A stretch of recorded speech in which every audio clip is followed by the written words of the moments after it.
귀한 찬양대에 귀한 찬양 감사합니다. 오늘도 2부 예배 참석하신 여러분에게 주님의 평화가 함께하길 바랍니다. 오늘은 3.1절 기념주일입니다. 1919년 3월 1일부터 일어난 만세 운동을 기념하는 주일입니다. 그래서 3.1 운동을 살펴보며 그 의미를 되새겨 보고자 합니다. 사람들이 다른 사람들과 대화를 하고 싶은데 상대방이 잘 응하지 않을 때 우리가 쓰는 말 중에 뭐가 있죠? 응답하라, 응답하라. 대화가 잘 안 되는 시대상을 꼬집는 문구입니다.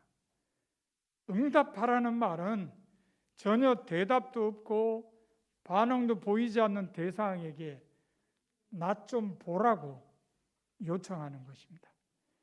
이것은 불통을 전제로 하기에 참 유감스러운 일이라고 할 수 있습니다.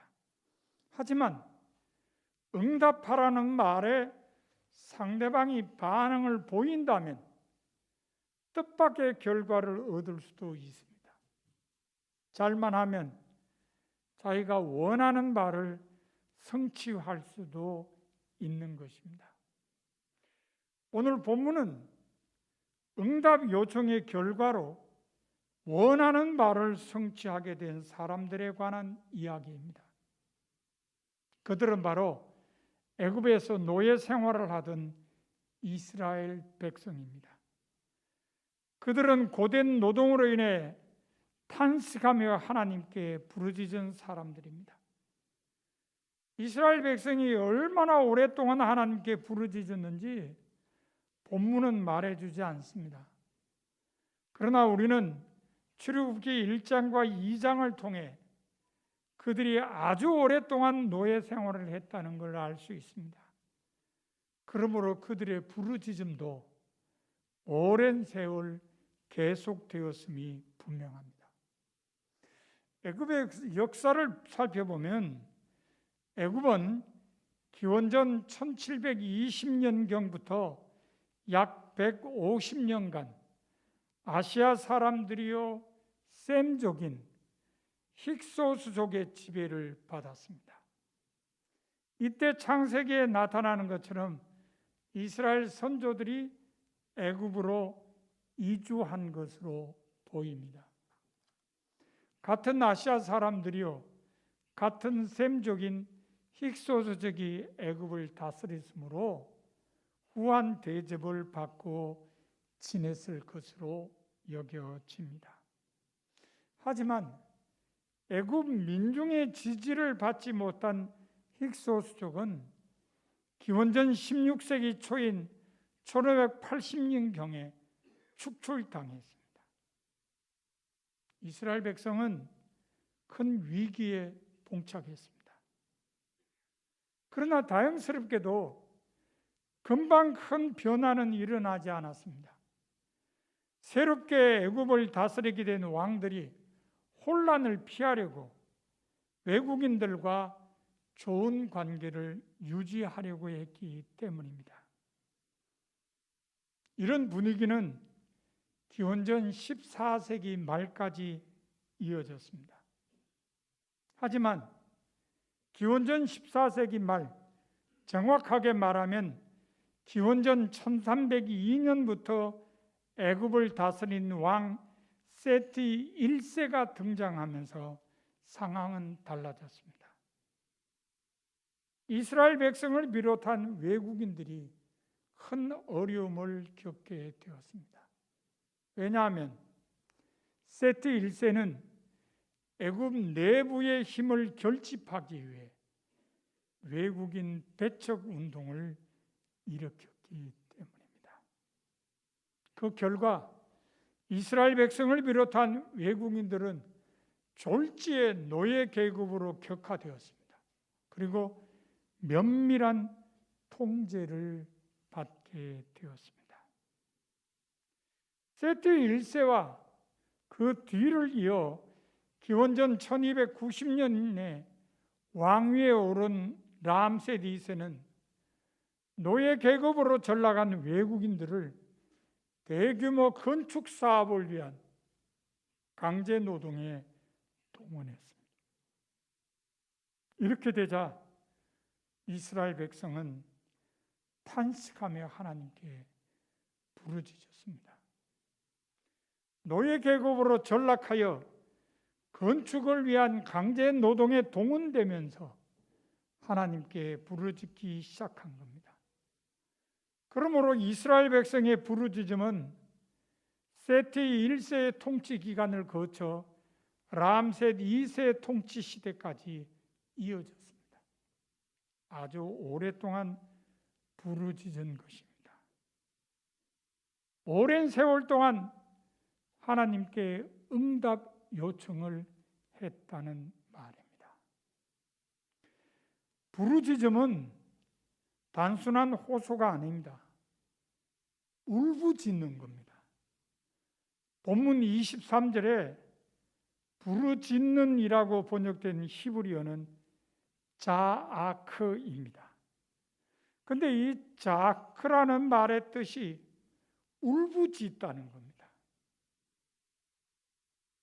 이게 사용된 것을 보면요, 에스더 4장 1절에 모르드게가 왕의 신하 하만이 유다인을 진멸한다고 한다는 것을 안 후에 자기 옷을 찢고 굵은 배를 걸치고 재를 뒤집어 쓴 채로 대성통곡을 했습니다.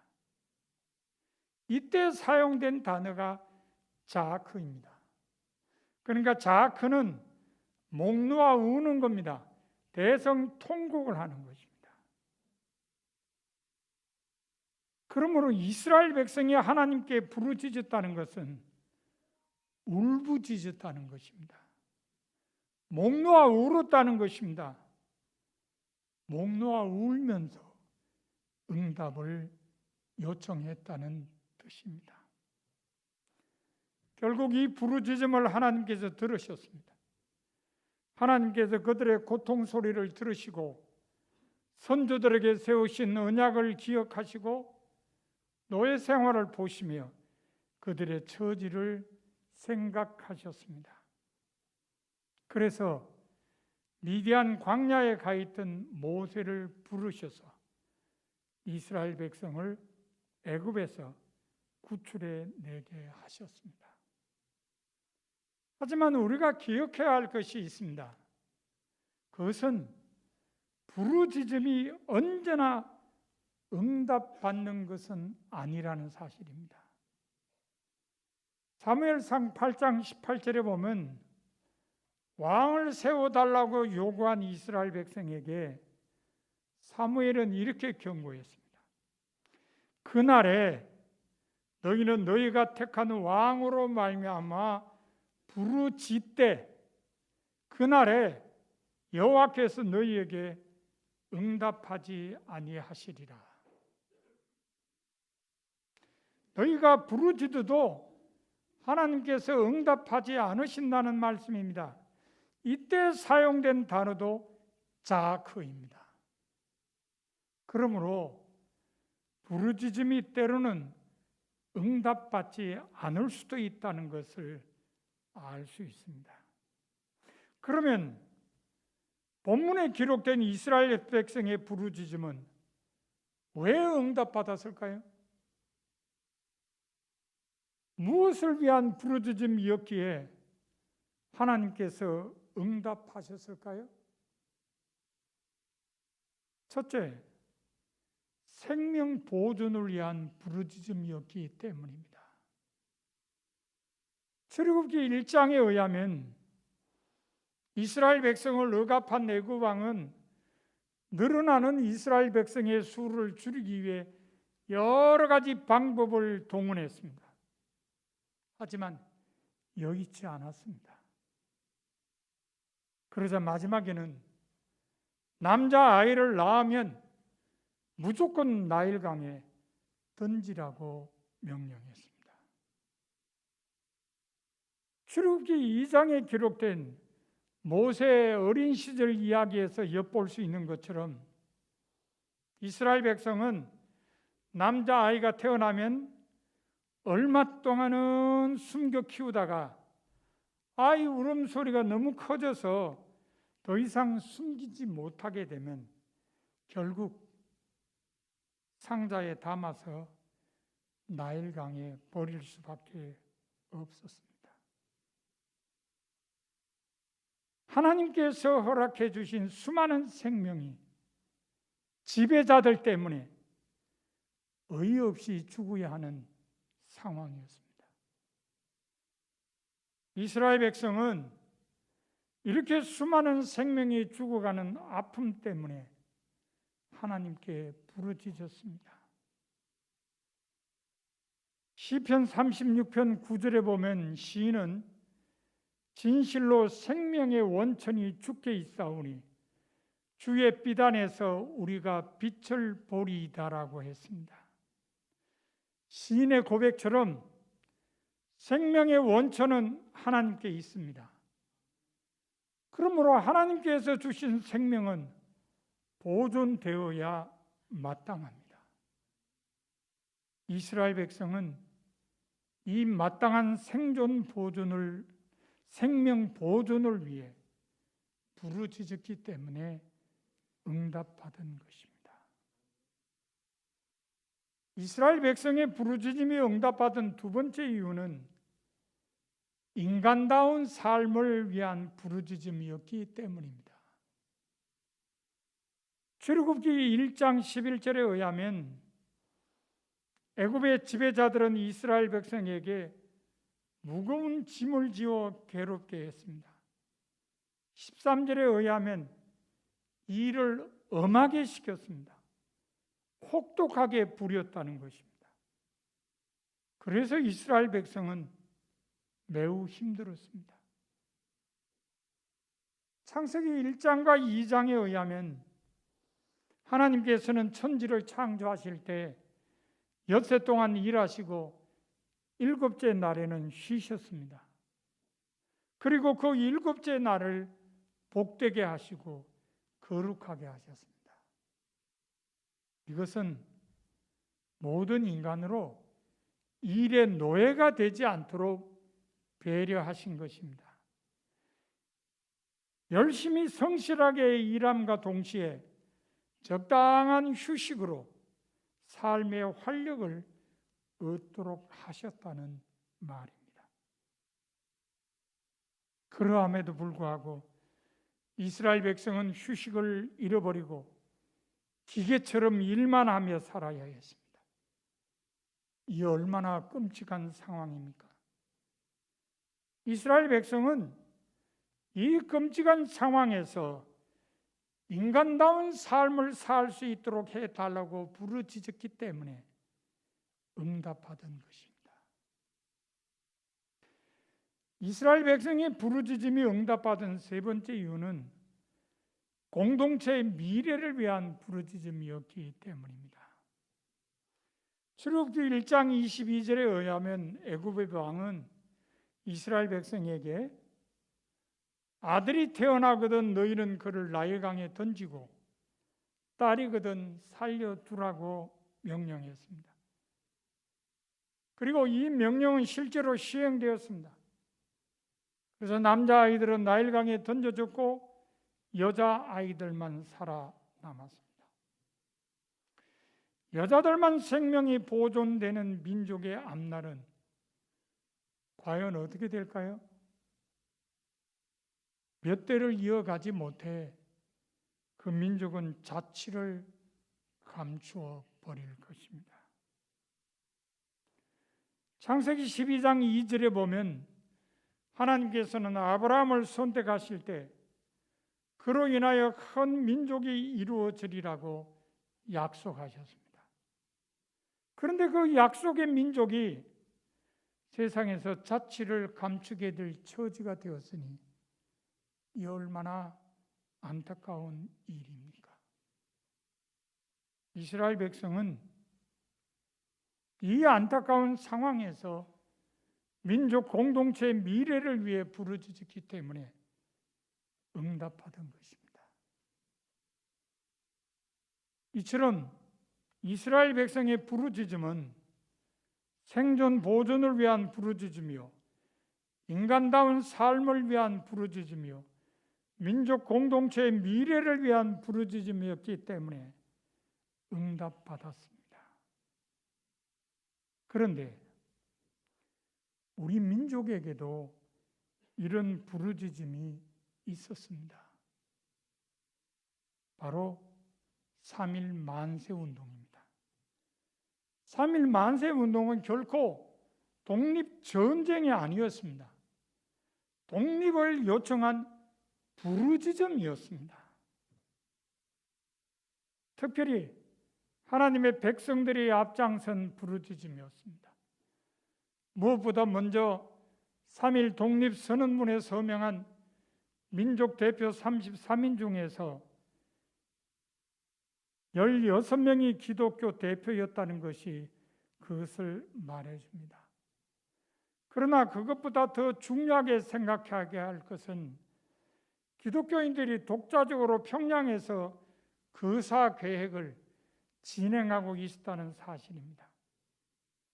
그런데 서울에서 기독교와 천도교가 연합하여 만세운동을 준비한다는 소식을 듣고 평양의 기독교인들이 전국적인 운동이 되도록 계획을 수정했습니다. 결국 3.1 만세운동은 이성운의 조정으로 천도교뿐 아니라 불교까지 연합하여 전국적인 운동이 되었습니다. 하지만 계획 단계부터 기독교인들의 역할이 컸다는 것은 부인할 수 없는 사실입니다. 3.1 만세운동은 하나님의 백성들이 앞장선 부르짖음이었을 뿐만 아니라 하나님께 응답받을 부르짖음이었습니다. 왜냐하면 그 부르짖음은 생명 보존을 위한 부르짖음이요, 인간다운 삶을 위한 부르짖음이요, 민족 공동체의 미래를 위한 부르짖음이었기 때문입니다. 3.1 독립선언문에는 우리가 생존권마저 빼앗긴 일이 무릇 얼마며라는 구절이 있습니다. 이것은 3.1 만세운동이 생명 보존을 위한 부르짖음이었음을 알게 해줍니다. 3.1 만세운동이 일어나게 된 원인과 배경은 일본의 우리나라 주권 침탈과 강점에 있습니다. 일본은 열강의 묵인하에 1905년에 강제로 을사보호조약을 맺어 우리나라의 외교권을 빼앗았습니다. 그리고 우리나라 국민의 각종 국권회복운동을 무력으로 탄압하여 식민통치의 기반을 마련했습니다. 그러다가 1910년 한일합병조약을 강요하여 우리나라를 완전히 점령함으로써 식민지 경영에 착수했습니다. 일본의 식민 통치는 가혹했습니다. 우리나라 국민의 모든 정치적 자유와 권리는 박탈되었고 토지조사 사업과 같은 합법을 가정한 약탈적 경제 정책으로 생활의 터전인 농토를 빼앗겼습니다. 생존권을 빼앗긴 것입니다. 그러므로 생존 보존을 위해 부르짖을 수밖에 없었습니다. 3.1 독립선언문에는 우리가 본디 타고난 자유권을 지켜 풍성한 삶의 즐거움을 마음껏 누릴 것이며라는 구절도 있습니다. 이것은 3.1 만세운동이 인간다운 삶을 위한 부르짖음이었음을 알게 해줍니다. 일본의 식민 통치는 우리나라 국민의 생존권을 빼앗았을 뿐만 아니라 평화로운 삶도 송두리째 뽑아버렸습니다. 순사들로 인한 공포가 있었습니다. 조선인은 바보라는 말로 대표되는 차별 대우가 있었습니다. 그야말로 인간 이하의 대우를 받았습니다. 그러므로 인간다운 삶을 위해 부르짖을 수밖에 없었습니다. 3.1 독립선언문에는 불쌍한 아들, 딸에게 부끄러운 유산을 물려주지 않으려면 자자손손이 길이 완전한 행복을 누리게 하려면 우선 급한 일이 결의의 독립인 것을 뚜렷하게 하려는 것이라는 구절도 있습니다.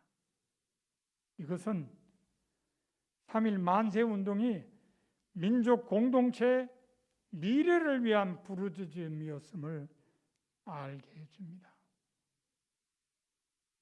일본의 식민 정치는 우민화 정책뿐만 아니라 동화 정책도 펼쳤습니다. 그래서 창씨 개명됐고 우리나라 말을 사용하지 못하게 했으며 내선 일체를 주장하기도 했습니다. 우리 민족의 말살을 꾀한 것입니다. 그러므로 민족 공동체의 미래를 위해 부르짖을 수밖에 없었습니다. 이처럼 3.1 만세운동 역시 생존 보존을 위한 부르짖으며 인간다운 삶을 위한 부르짖으며 민족 공동체의 미래를 위한 부르짖음이었습니다. 비록 즉각적인 성공은 아니었다 할지라도 이 부르짖음은 아시아의 다른 민족들에게 좋은 영향을 끼쳤으며 하나님의 응답을 받게 했습니다. 이 부르짖음이 기도의 밑거름이 되어 나라와 민족을 위한 교회의 기도는 계속되었으며 하나님의 선물인 해방을 얻게 되었기 때문입니다. 사랑하는 성도 여러분, 여러분은 하나님께 부르짖어 본 적이 있습니까? 있다면 무엇을 위한 부르짖음이었습니까? 오늘 3.1절 기념주일을 맞은 여러분에게 하나님께서는 무엇을 위해 부르짖어야 하는지를 가르쳐 주셨습니다. 생명 보존을 위해 부르짖고 인간다운 삶을 위해 부르짖으며 민족 공동체의 미래를 위해 부르짖으라는 것입니다. 여러분 모두 하나님의 말씀대로 이 땅 모든 사람의 생명 보존과 인간다운 삶을 위해 그리고 더 나아가 우리 민족 공동체의 밝은 미래를 위해 부르짖음으로써 안녕과 번영을 응답의 선물로 받는 성도가 다 되시기를 바랍니다.